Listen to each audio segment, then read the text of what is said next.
The champagne cork hit the wall behind me, but I didn't flinch. James stood there in my office, his office now, brandishing the bottle like a trophy while the board members filed out quietly, avoiding my gaze.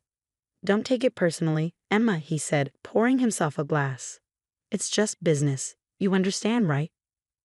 My name is Emma Sullivan, and until 10 minutes ago, I was the CEO of Summit Construction, one of Boston's fastest-growing development companies. James Mitchell and I had built it from nothing 5 years ago, turning a small renovation business into a $50 million enterprise. Now he was celebrating stealing it all from me. "Nothing to say," he prompted, settling into my chair. No tearful speech about betrayal or friendship. I kept my expression neutral as I studied him. The designer suit that cost more than most people's monthly salary, the gold Rolex he bought last month, the architect's blueprints for his new mansion spread across my desk. My desk. "Congratulations," I said simply.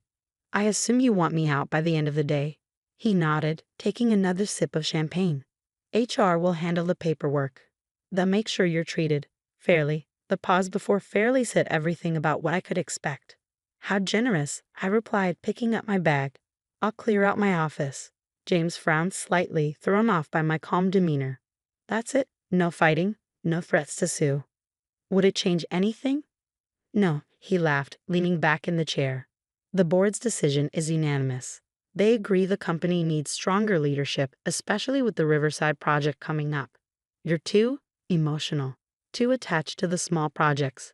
We need to think bigger. The Riverside project, our biggest development deal yet, a $100 million luxury apartment complex that would transform Boston's waterfront. The project James had pushed for, insisted we could handle, even though it was 5 times larger than anything we'd done before." "Well," I said, picking up the photo of my daughter from my desk, "I wish you luck with it." "Come on, Emma," he called as I turned to leave. "Don't be like that. We had a good run, didn't we? But business is business. You understand." I paused at the door, thinking of all the late nights we'd spent planning projects, the risks we'd taken together, the friendship I thought was unshakable. "I understand perfectly, James. More than you know." As I walked out of the office, I could hear him already on the phone, probably calling his wife to celebrate.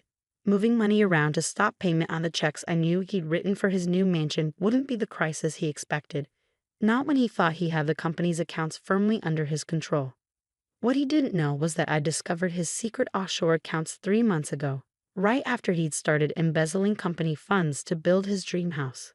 The same accounts he used to bribe 2 board members into supporting his takeover. The elevator ride down was quiet. Through the glass walls, I could see Boston's skyline, the same view I'd looked at every day as we built Summit from nothing into something remarkable. 5 years of work, of early mornings and late nights, all leading to this moment. My phone buzzed. A text from Mike, our head of operations and one of the few people I still trusted. "Is it done?" "Yes," I replied. "Start the sequence." Mike was one of the 3 people who knew what I'd been quietly preparing since I first discovered James's betrayal. Like me, he'd seen the warning signs, the unexplained expenses, the mysterious meetings, the subtle changes in James's behavior. As I crossed the lobby, I passed Linda from accounting, who quickly looked away. She'd been one of the first to know about James's creative bookkeeping, but she'd chosen to look the other way. Money has a way of buying silence, I'd learned. The morning air was crisp as I stepped outside. Autumn leaves swirling around my feet. By noon, everyone in Boston's construction industry would know that James Mitchell had orchestrated a stunning takeover of Summit Construction, pushing out his co-founder and taking control of one of the city's most promising development companies. What they wouldn't know, what James didn't know, was that I'd been preparing for this possibility since the day I found the first discrepancy in our books. I drove to my other office, the one James didn't know about, in a converted warehouse across town.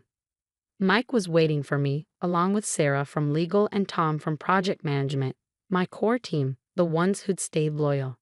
"Everything's ready," Mike said as I walked in. "We're just waiting for your signal." I nodded, setting my bag down and looking at the wall of monitors they'd set up. Each screen showed different aspects of our plan: financial records, project timelines, client contacts, and most importantly, the evidence we gathered of James's embezzlement. "How long until he notices?" Sarah asked, her legal pad already covered in notes. The first signs should start showing up tomorrow, I replied. But the real impact won't hit until next week, when the Riverside project contracts come due. Tom whistled low. He really has no idea, does he? James always did think he was the smartest person in the room, I said, sitting down at my computer. That was his first mistake. I thought back to how this all started. James and I had met at a construction site 7 years ago. I was overseeing a renovation project, and he was working as a project manager for a rival company. We clicked immediately, sharing the same vision for what a construction company could be. When we started Summit, we split everything 50-50. I handled operations and client relationships, while James managed the finances and business development. It worked perfectly, until it didn't. The first warning sign came when he started pushing for bigger projects, more ambitious developments. I wasn't against growth, but I believed in sustainable expansion. James wanted to chase the big money, the prestigious projects that would put us on the map. Then came the expenses, fancy dinners, luxury cars, first-class flights to meet with potential investors. I trusted him to handle the financial side, just as he'd always trusted me with operations. That was my second mistake. Show me the timeline, I said to Mike. He pulled up a detailed flowchart on the main screen. Phase 1 is already in motion. The documentation about his embezzlement has been anonymously sent to the SEC and the state attorney's office. Sarah nodded. I've confirmed they received it. They're opening an investigation. Phase 2 starts tomorrow, Tom added, when he tries to access the project files for Riverside. I smiled slightly.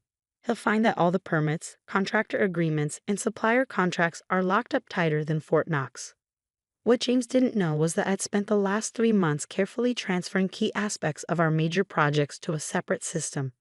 Everything was legal. I'd made sure of that. But without access to certain crucial documents and relationships, the Riverside project would grind to a halt. My phone buzzed. A text from James. Board meeting tomorrow at 9. We need to discuss the transition of your ongoing projects. I showed the message to my team, right on schedule. Are you going to reply? Mike asked. No need. He'll have plenty to deal with tomorrow morning. I turned back to the monitors, watching as our plan continued to unfold. James thought he'd inherited a successful construction company ready to take on its biggest project yet. What he'd actually gotten was a house of cards built on documentation he couldn't access and relationships he didn't understand. The next few hours were spent finalizing details. Sarah reviewed our legal position one more time, ensuring everything we'd done was above board. Tom coordinated with our trusted contractors, making sure they understood the situation. And Mike worked his magic with the company's digital infrastructure. Around sunset, my phone buzzed again. Another text from James. Found the blueprints for my new house on your desk. Hope you don't mind, but I've moved up the construction timeline. Now that I'm CEO, might as well enjoy the perks, right? I showed the message to the others. He really has no idea what's coming, does he? Sarah said, shaking her head. James always did confuse arrogance with intelligence, I replied. Tomorrow, he's going to learn the difference. As we wrapped up for the day, I took one last look at the monitors. Everything was in place. 5 years of building Summit had taught me a lot about construction, about foundations and load-bearing walls, about the importance of planning and precision. But the most important lesson I'd learned was this. Sometimes the strongest structures are the ones you build in secret, while everyone else is looking the other way. The next morning dawned cold and clear. I sat in my warehouse office, watching the monitors as James arrived at Summit Construction for his first official day as CEO. Mike had set up a feed from the building's security cameras. Perfectly legal, since I was still technically on the board until the paperwork was processed. Showtime, Mike said, checking his watch. Board meeting starts in 10 minutes. I nodded, taking a sip of coffee. Has he tried to access the Riverside files yet? Tried and failed, Tom reported, grinning. 3 times in the last hour. The system keeps telling him he needs additional authentication that mysteriously only you can provide. On the main screen, I watched James stride into the boardroom, his confidence still intact. He had no idea that his perfect morning was about to turn into something very different. And the SEC? I asked Sarah. Their investigators are arriving. She checked her phone, right about now. Sure enough, on another monitor, we could see 3 people in suits entering the building lobby, presenting their credentials to security.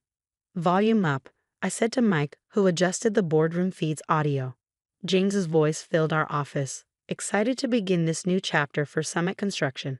The Riverside project represents exactly the kind of ambitious development that will define our future. A knock at the boardroom door interrupted his speech. One of the SEC investigators entered, followed by 2 others. Mr. Mitchell? The lead investigator said. I'm Agent Carter from the Securities and Exchange Commission. We need to speak with you immediately regarding some concerning financial transactions. The color draining from James's face. What? Can't this wait? We're in the middle of a board meeting. No, sir, it can't. We have evidence of significant funds being diverted from company accounts to private offshore holdings.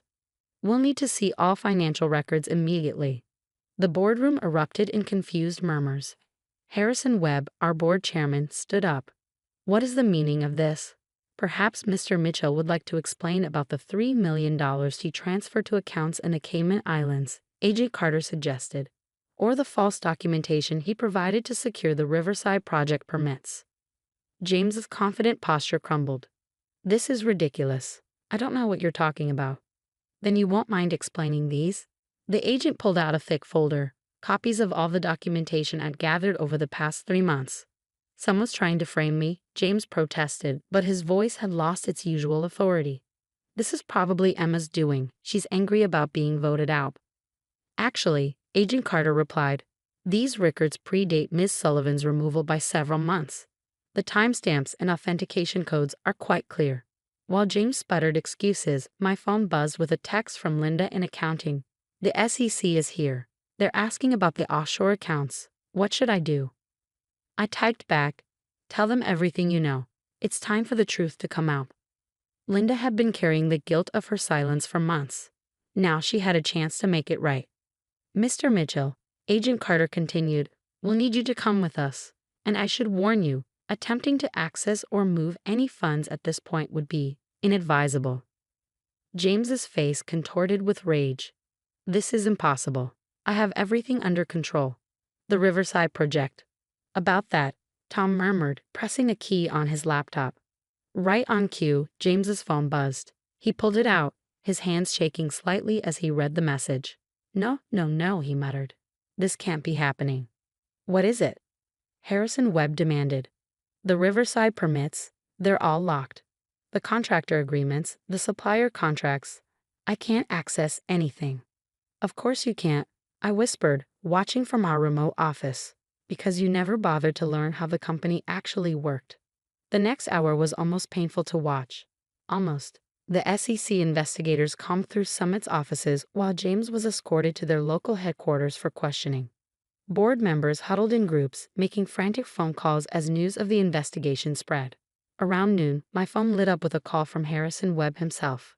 Emma, he said when I answered, his voice strained. We need to talk.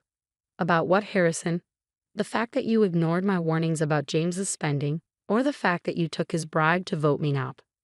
There was a long pause. How did you know about the money he paid you? The same way I knew about everything else. I paid attention, something the board apparently forgot to do. The company is in crisis, he said. The Riverside investors are threatening to pull out. We need your help. I smiled, though he couldn't see it. That's funny. Yesterday you thought I was too emotional to lead the company. What changed? Emma, please, we can fix this. Come back as CEO. Name your terms. I looked at my team, all watching expectantly. I'll think about it. In the meantime, you might want to check the company's major accounts. I have a feeling James tried to move some money around this morning. After hanging up, I turned to Sarah. How bad is it? She consulted her tablet. James tried to transfer another $5 million to his offshore accounts when he realized what was happening. But thanks to the safeguards we put in place, every transaction he attempted was automatically flagged and frozen. And his dream house? Tom grinned. The contractors all received anonymous tips about his financial situation. They've suspended work until they can be sure they'll actually get paid. The best part, Mike added, is that he used company money for the down payments. Money he no longer has access to. I nodded. feeling a complex mix of emotions. This wasn't about revenge, it was about justice, about protecting what we built from someone who saw it only as a personal piggy bank. My phone buzzed again. A text from James himself. "You did this. Somehow. You knew everything." "How?" I thought about responding, about telling him how I discovered his first suspicious transfer, how I quietly tracked every move he'd made while planning his takeover. Instead, I turned off my phone. He figured it out eventually. By the end of the day, Summit Construction's board had called an emergency meeting. I watched via the security feed as they voted to reinstate me as CEO and accept James' immediate resignation. Not that he had much choice, he was still being questioned by the SEC. "Should we head over?" Mike asked as we watched the board members file out. I shook my head. "Not yet. Let them sweat a little. They need to understand that trust, once broken, isn't easily repaired." The next morning, I drove to James's dream house, or what was supposed to be his dream house. Construction had stopped midway, leaving it a hollow shell of steel and concrete. A fitting metaphor, I thought, for what he tried to build his success on. My phone buzzed with a message from Sarah. James's wife just filed for divorce. Apparently, she's not happy about him using their savings as collateral for the house loans. I walked through the unfinished rooms, remembering all the times James had bragged about his plans for this place. The indoor pool, the home theater, the 4-car garage. All built with money stolen from the company we created together. "Miss Sullivan?" I turned to find Agent Carter from the SEC standing in what would have been the grand entryway. "Beautiful view," she said, gesturing to the Boston skyline visible through the skeletal walls. "Shame about the circumstances." "How much trouble is he in?" I asked. "Significant," she replied. "The evidence you provided is very thorough. Embezzlement, fraud, bribery of board members. He's looking at serious time." I nodded, thinking about all the choices that had led to this moment. He could have just been honest. We could have built something legitimate together. "People like that," Agent Carter said, "they always think they're too clever to get caught. They never understand that success built on lies eventually collapses under its own weight." Back at Summit's offices later that day, I finally returned to clean out my old office, though now, I suppose, it was my office again. The champagne bottle James had used to celebrate was still there, half empty on the desk. Mike appeared in the doorway. "The board's waiting in the conference room. They want to apologize and discuss plans for moving forward." "Let them wait," I said, settling into my chair. "I think we've all learned an important lesson about rushing into things." Over the next few weeks, Summit Construction began to rebuild, not just its projects, but its reputation. We implemented new financial oversight measures, restructured the board, and most importantly, refocused on the kind of sustainable growth that had made us successful in the first place. The Riverside project continued, but on our terms now. We scaled it back to something manageable, something we could do right rather than just doing it big. James pled guilty to reduced charges in exchange for his cooperation in prosecuting the board members he bribed. The last I heard, he was trading his designer suits for prison orange. His dream house was sold at auction to cover his debts. I didn't bid on it. Some things aren't worth salvaging. One afternoon, about a month after everything had settled, I sat in my office looking out at the Boston skyline. Mike knocked on the door, carrying a familiar bottle of champagne. "Found this in the storage room," he said. "Thought maybe it was time for a proper celebration." I smiled, remembering James's premature victory toast. "Why not? But this time, let's celebrate something real." As we shared the champagne with my core team, the people who had stuck with me, who had helped expose the truth, I thought about how differently things might have turned out if James had just been honest. If he'd been satisfied with building something legitimate instead of trying to grab everything for himself. To Summit Construction, Mike proposed, raising his glass. "No," I corrected him, "to doing things right, because in the end, that's the only way to build something that lasts." Looking out at the city, at all the projects we built and would build, I knew that while betrayal had almost destroyed everything we'd worked for, it had also taught us all an invaluable lesson. The strongest foundations aren't built with concrete and steel, but with trust and integrity.